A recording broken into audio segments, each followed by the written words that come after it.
It's the first day of Pesach of the Indian calendar, and we celebrate it all over India as various names.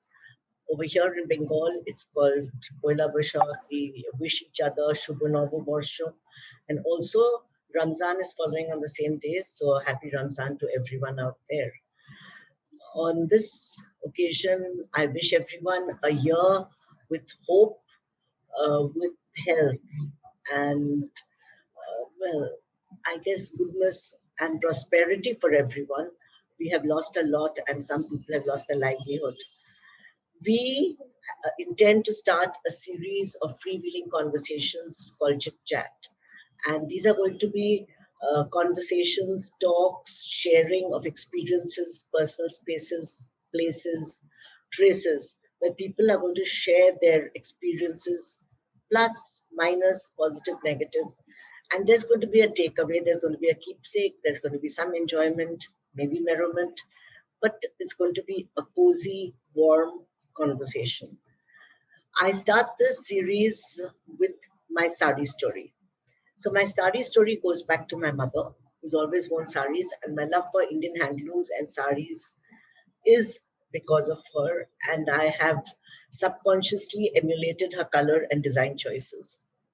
The photo you will see now, the picture, is a beautiful red Banarsi sari with gold, which is real.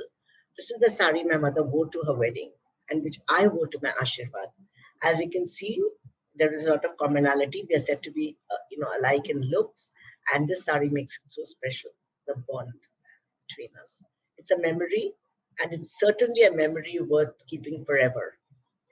The story also now goes back to a story my mother had narrated to me. So when I was going through a bad phase in my life, it was a very down moment, and I was lost. So she narrated this story, which is kind of stuck on with me, and I think I turned to it in times of stress. And I think it has a lot of meaning for me because it's about Draupadi, the feisty woman of the Mahabharata, and she was married to 5 men, and that too, it was a predicament. And fortunately, unfortunately, they were the 5 most powerful and accomplished men of the kingdom, unusual for sure.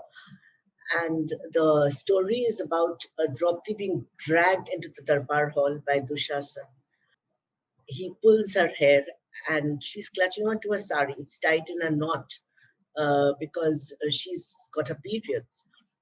And then Duryodhan begins the act of disrobing her.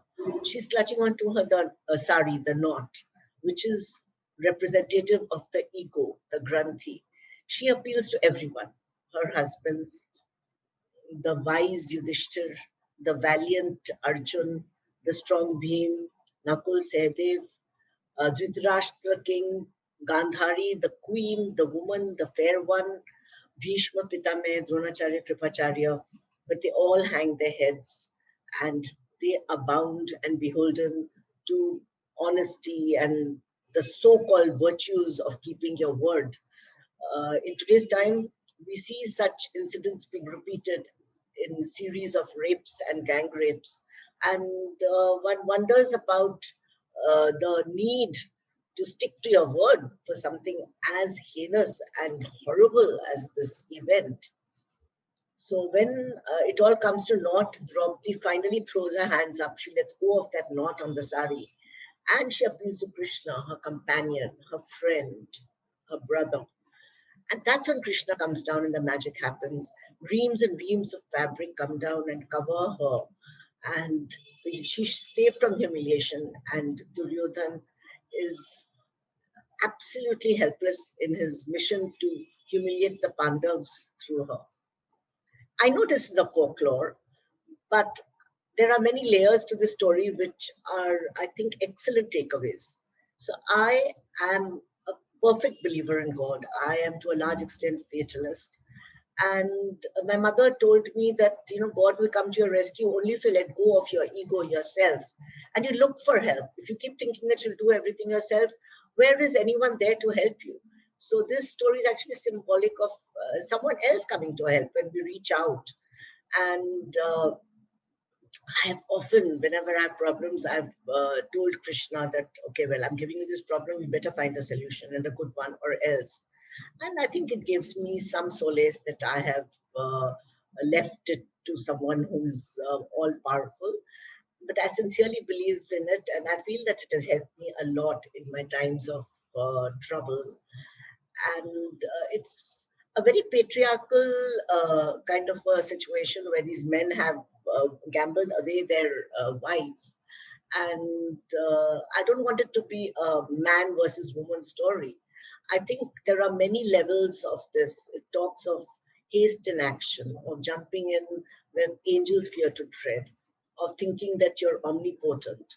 And I think when there is an adverse situation and we tend to act in anger, we tend to react in anger. I think it's important to act with objectivity, to weigh the pros and cons, and then perform or not perform, do an act or stay away. So I think it is very important for us to act objectively, and also to kind of not think of ourselves and to think of problems in a more objective and worldwide and universal manner. And I look on the story on my times of stress, and it gives me a lot of consolation. And I think in this world around us, I think we are being compelled to believe in the greatness of God when we see this scourge COVID, and we see humankind helpless against it. The vaccines have come, but now it's taking its toll of young people and children, and it's killing, it's more deadly, it's more lethal, and it's a little frightening. And one can only turn to God and ask Him for His help. At least I do. And I think in this season of despair, let's hope that this coming year is brighter, is better, and wish everyone out there a better year to come. And let's look on with hope, positivity, and more power to women and to the men to do better by the women in their lives. Thank you.